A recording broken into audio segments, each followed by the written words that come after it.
How's it going, everyone? This video is going to be over intraday bias. If you haven't already watched my daily bias video, it will be linked in the top right. Feel free to check that out.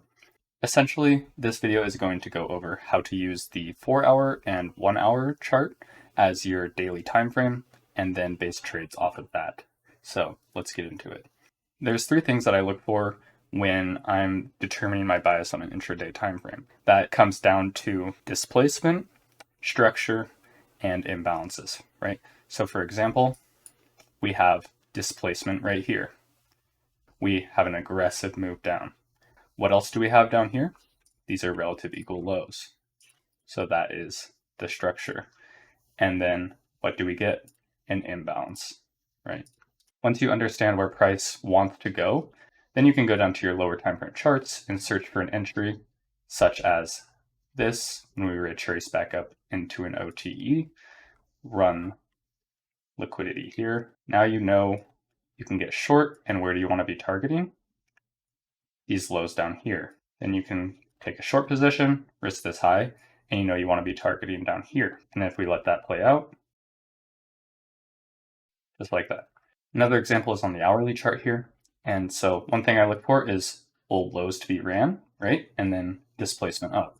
So after seeing these lows ran in the morning session, I want to see displacement up. So I can look for longs from this lower time frame entry. And where would I want to be targeting? The obvious liquidity, this fair value gap up here in a premium. And let's say you didn't get long there.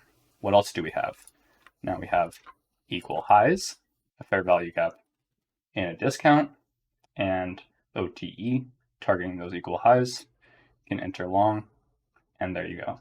Another way I frame my narrative is based off of London and Asia's price action as well as previous action, right?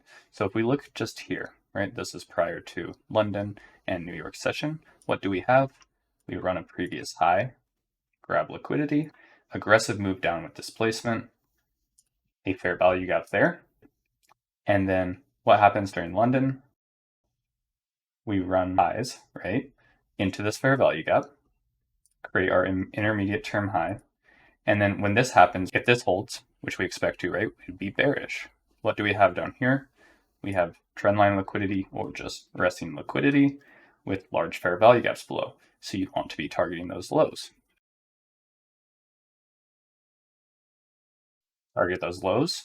What happens after you run lows? Similar thing. From up here, you run lows. Once we get some displacement to the upside, you want to look back long.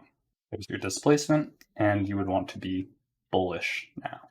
So this should continue higher. And you can see, runs those highs, should probably get a retracement down into this area, and then continue higher. Hope this video helps you guys out. If you have any questions, be sure to reach out in the comments below, and thanks for watching. See ya.